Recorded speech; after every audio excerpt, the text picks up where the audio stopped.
Assalamualaikum warahmatullahi wabarakatuh. Baiklah, kami akan menjelaskan materi belajar dan pembelajaran mengenai masalah-masalah internal dan eksternal dalam belajar. Kami dari kelompok 11 kelas Palembang yang beranggotakan Muhammad Agus Ria, Syafira Wahyuni, dan Monika Dutamara. Baiklah, materi selanjutnya akan dijelaskan oleh rekan saya, Muhammad Agus Ria. Assalamualaikum warahmatullahi wabarakatuh. Perkenalkan, nama saya Muhammad Agus Ria. Terima kasih kepada saudari Monika yang telah memberikan saya kesempatan untuk menjelaskan apa itu masalah belajar dan faktor apa saja yang mempengaruhi belajar. Baik, materi yang pertama yaitu definisi belajar. Masalah adalah ketidaksesuaian antara harapan dengan kenyataan. Ada yang melihat sebagai tidak terpenuhnya kebutuhan seseorang, dan ada pula yang mengartikan sebagai suatu hal yang tidak mengenakan. Sedangkan menurut pengertian secara fisiologis, belajar merupakan suatu proses perubahan, yaitu perubahan dalam tingkah laku sebagai hasil dari interaksi dengan lingkungannya dalam memenuhi kebutuhan hidupnya, atau bisa juga diartikan sebagai suatu proses yang dilakukan individu untuk memperoleh suatu perubahan tingkah laku yang baru secara keseluruhan sebagai hasil pengalaman individu itu sendiri dalam interaksi dengan lingkungannya. Jadi, dari definisi masalah dan belajar, maka masalah belajar dapat kita simpulkan sebagai suatu kondisi tertentu yang dialami oleh murid dan menghambat kelancaran proses yang dilakukan individu tersebut untuk memperoleh suatu perubahan tingkah laku yang baru secara keseluruhan.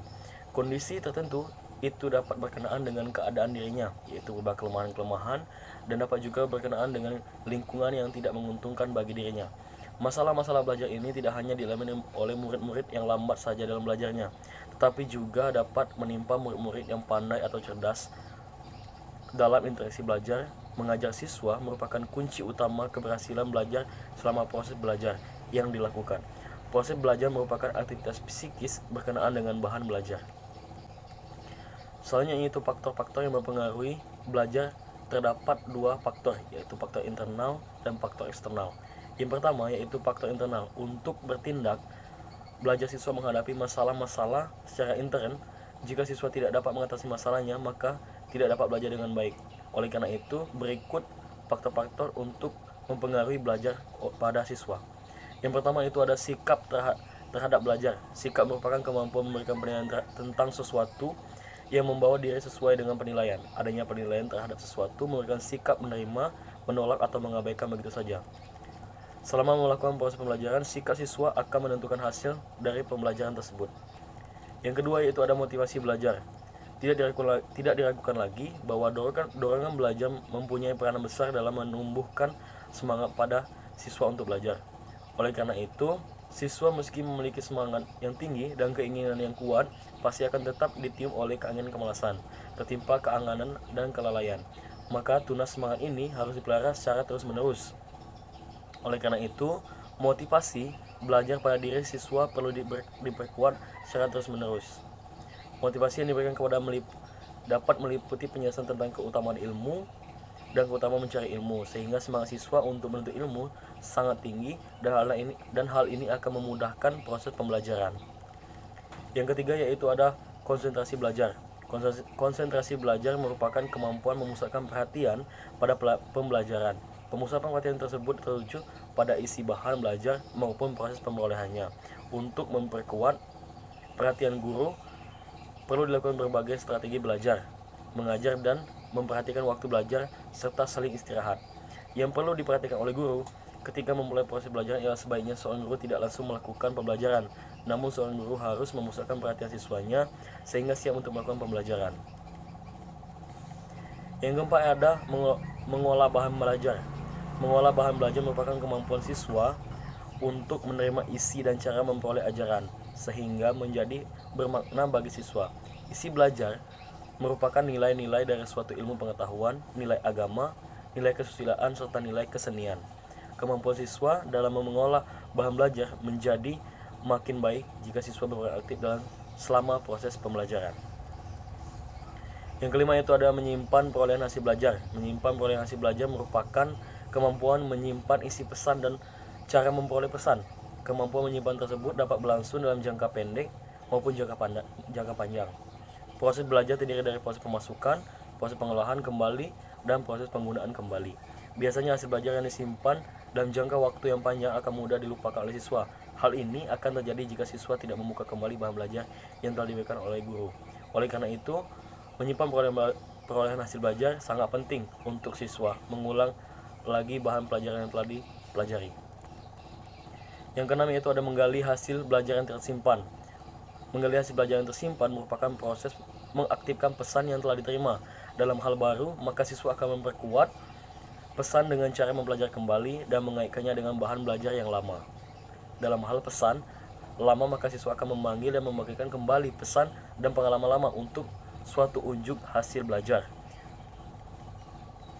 Selanjutnya yaitu ada kemampuan berprestasi. Kemampuan prestasi atau unjuk hasil belajar merupakan puncak suatu proses belajar.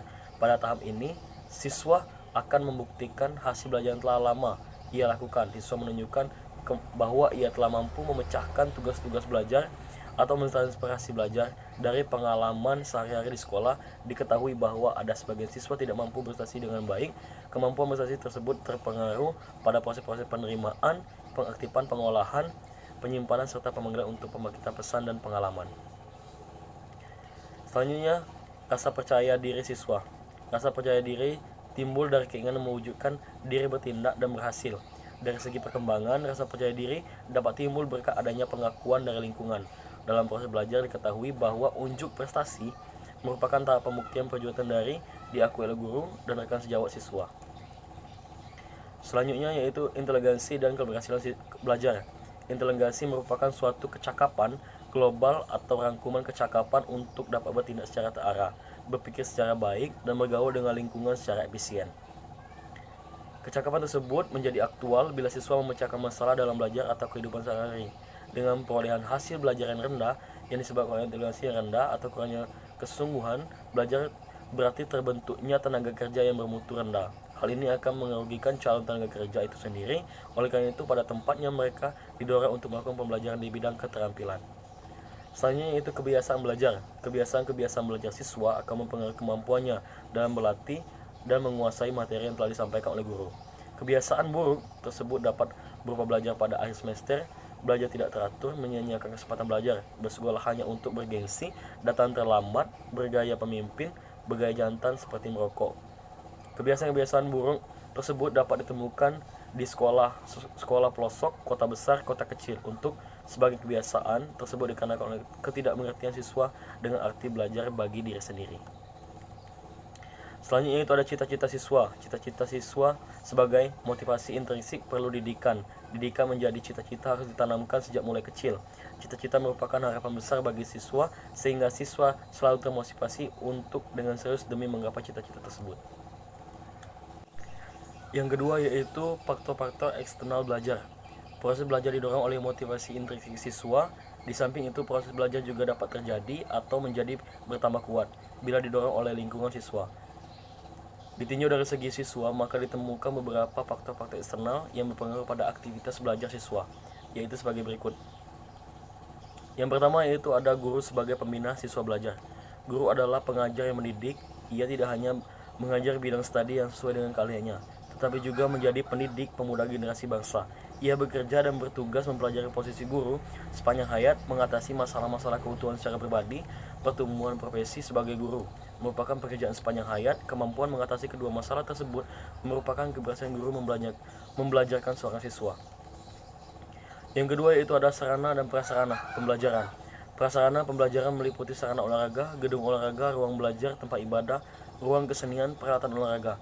Sarana pembelajaran meliputi buku pembelajaran, buku bacaan, alat, fasilitas laboratorium, dan berbagai media pengajaran yang lainnya. Lengkapnya, sarana dan prasarana pembelajaran merupakan kondisi pembelajaran yang baik. Hal ini tidak berarti bahwa kelengkapan sarana dan prasarana menentukan jaminan melakukan proses pembelajaran yang baik. Justru disinilah muncul bagaimana mengolah sarana dan prasarana pembelajaran sehingga terselenggaranya proses pembelajaran yang berhasil dengan baik. Yang ketiga yaitu ada kebijakan penilaian. Kebijakan penilaian merupakan proses belajar mencapai puncaknya pada hasil belajar siswa atau unjuk kerja siswa. Sebagai suatu hasil, maka dengan unjuk kerja tersebut, maka proses belajar berhenti untuk sementara dan terjadilah penilaian. Hasil belajar merupakan hasil proses pembelajaran. Pelaku aktif dalam belajar adalah siswa, pelaku aktif dalam pembelajaran adalah guru. Dengan demikian, Hasil belajar merupakan hal yang dapat dipandang dari dua sisi. Dari sisi siswa, hasil belajar merupakan tingkat pengembangan mental yang lebih baik bila dibandingkan dengan pada saat pra belajar. Tingkat perkembangan mental tersebut terwujud pada jenis-jenis sarana kognitif, afektif, dan psikomotor. Yang ketiga yaitu ada lingkungan sosial siswa di sekolah. Tiap siswa dalam lingkungan sosial memiliki kedudukan, peranan, dan tanggung jawab sosial tertentu. Dalam kehidupan tersebut terjadi pergaulan seperti hubungan sosial tertentu. Dalam kehidupan tersebut terjadi hubungan akrab kerjasama, kerja berkooperasi, kompetensi, bersaing, konflik, dan sebagainya. Yang keempat yaitu adalah kurikulum sekolah. Kurikulum yang berlaku di sekolah adalah kurikulum nasional yang sah oleh pemerintah atau yayasan pendidikan. Kurikulum disusun berdasarkan tuntutan kemajuan masyarakat dengan kemajuan dan perkembangan masyarakat. Timbul di tuntutan kebutuhan baru, yang akibatnya kurikulum sekolah perlu direintroduksi. Adanya itu menimbulkan kurikulum baru. Perubahan kurikulum sekolah menimbulkan masalah seperti tujuan yang akan dicapai mungkin akan berubah, isi pendidikan berubah, kegiatan belajar berubah, serta evolusi berubah. Mungkin hanya itu yang dapat saya sampaikan. Terima kasih. Selanjutnya yaitu akan dijelaskan oleh rekan saya Saudari Sapira. Kepada Saudari Sapira kami persilakan. Baiklah, terima kasih kepada Saudara Agus. Saya Syafira Wahyuni akan melanjutkan materi tentang menentukan siswa yang mengalami masalah belajar.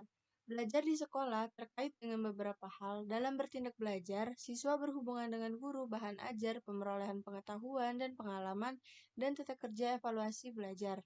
Di samping itu, siswa secara internal menghadapi disiplin, kebiasaan, dan semangat belajarnya sendiri. Faktor internal siswa tersebut merupakan hal yang cukup kompleks. Siswa yang belajar di sekolah merupakan akibat dari program pembelajaran guru. Guru berkepentingan untuk mendorong siswa aktif belajar. Dengan demikian, sebagai pendidik generasi muda bangsa, guru berkewajiban mencari dan menemukan masalah-masalah belajar yang dihadapi oleh siswa. Masalah-masalah yang dihadapi oleh siswa itu dapat dibagi menjadi beberapa macam. Yang pertama yaitu pengamatan perilaku belajar. Sekolah merupakan pusat pembelajaran. Guru bertindak menjelaskan dan siswa bertindak belajar. Tindakan belajar tersebut dilakukan oleh siswa sebagai lazimnya tindakan seseorang, maka tindakan tersebut dapat diamati sebagai perilaku belajar. Bila ditemukan masalah pada peserta didik, maka sebagai pendidik, guru berusaha membantu memecahkan masalah. Peran pengamatan perilaku belajar dilakukan sebagai berikut. Yang A, menyusun rencana pengamatan secara tindak, belajar berkomplek atau belajar sendiri atau yang lain. Yang B, memilih siapa yang akan diamati meliputi beberapa orang siswa. Yang C, menentukan berapa lama berlangsungnya pengamatan seperti 2, 3, atau 4 bulan. D, menentukan hal-hal apa yang akan diamati seperti cara siswa membaca, cara menggunakan media belajar, prosedur, dan cara proses belajar sesuatu. Yang E, mencatat hal-hal yang diamati. Dan yang F, menafsirkan hasil pengamatan. Yang kedua yaitu analisis hasil belajar. Dalam setiap kegiatan belajar akan berakhir dengan hasil belajar. Hasil belajar tersebut digunakan oleh guru untuk melakukan perbaikan tindak belajar dan evaluasi.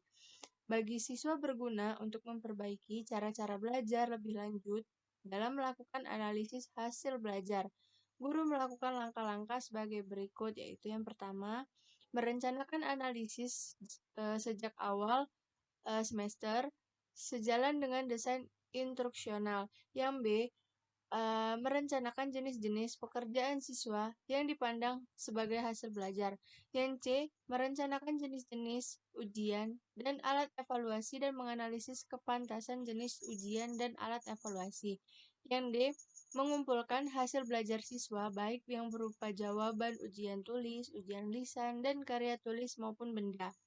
Yang E, melakukan analisis secara statistik tentang angka-angka perolehan ujian dan mengkategorikan karya-karya yang tidak bisa diangkakan.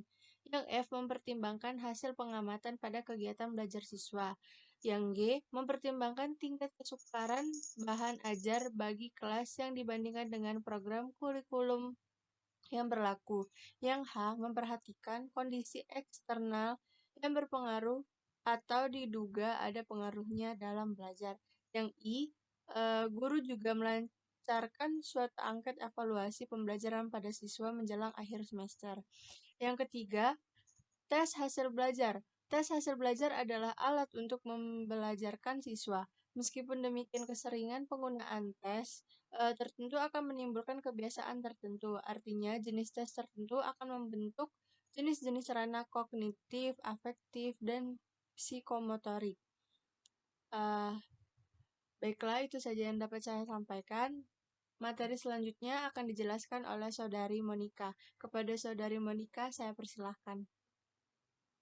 Baiklah, materi selanjutnya akan saya jelaskan mengenai mengenal dan mengatasi kesulitan belajar siswa. Dalam pelaksanaan tugas pembelajaran, guru itu tidak hanya berkewajiban menyajikan materi pelajaran dan mengevaluasi siswa, akan tetapi guru juga bertanggung jawab terhadap pelaksanaan bimbingan belajar. Nah, sebagai guru pembimbing belajar siswa, guru harus mengadakan pendekatan. Pendekatannya bukan melalui pendekatan instruksional, akan tetapi dibarengi dengan pendekatan yang bersifat pribadi dalam setiap proses belajar mengajar yang sedang berlangsung. Nah, untuk agar bimbingan belajar yang lebih terarah dalam upaya membantu siswa dalam mengatasi kesulitan belajar, maka diperhatikan langkah-langkahnya sebagai berikut. Yang pertama itu identifikasi. Identifikasi adalah suatu kegiatan yang diarahkan untuk menemukan siswa yang mengalami kesulitan belajar, yaitu mencari informasi tentang siswa dengan melakukan kegiatan. Yang pertama itu kegiatan data dokumen hasil belajar siswa. Yang kedua, menganalisis absensi siswa di dalam kelas. Yang ketiga, mengadakan wawancara dengan siswa. Yang keempat, menyebar angket untuk memperoleh data tentang permasalahan belajar. Yang kelima, tes untuk memperoleh data tentang kesulitan belajar agar permasalahan yang sedang dihadapi itu dapat dicari solusinya. Nah, langkah yang kedua itu diagnosis. Diagnosis adalah keputusan atau penentuan mengenai hasil dari pengolahan data siswa yang mengalami kesulitan belajar dan jenis kesulitan yang dialami siswa. Diagnosis ini dapat berupa keputusan mengenai jenis kesulitan belajar siswa, keputusan mengenai faktor-faktor yang menjadi sumber sebab-sebab kesulitan belajar siswa, keputusan mengenai jenis mata pelajaran apa mereka sedang mengalami kesulitan belajar. Kegiatan diagnosis ini dapat dilakukan dengan cara membandingkan nilai prestasi individu untuk setiap mata pelajaran dengan nilai-nilai seluruh individu, membandingkan prestasi dengan potensi yang dimiliki oleh siswa tersebut, dan juga membandingkan nilai yang diperoleh dengan batasan minimal tujuan yang diharapkan. Nah, yang ketiga ini prognosis. Prognosis ini merujuk pada aktivitas penyusunan rencana atau program yang diharapkan dapat membantu mengatasi masalah kesulitan belajar siswa. Baiklah teman-teman, kesimpulan pada materi yang telah kami jelaskan ini sebagai upaya untuk memberikan terapi terhadap permasalahan kesulitan belajar, maka dapat ditempuh melalui berbagai media penanganan yang khusus, intensif, serta terpadu antara pendidik, siswa, dan orang tua di rumah. Karena walau bagaimanapun juga, sebagian waktu anak lebih banyak dihabiskan di rumah daripada di sekolah, di bawah pengawasan orang tua. Guru di sekolah dan orang tua di rumah dituntut untuk benar-benar mengerti akan tipe atau jenis masalah yang dihadapi oleh anak. Baiklah teman-teman, sekian penjelasan materi dari kami, kelompok 11 kelas Palembang. Kami mohon maaf apabila kami ada salah kata. Kami akhiri, wassalamualaikum warahmatullahi wabarakatuh.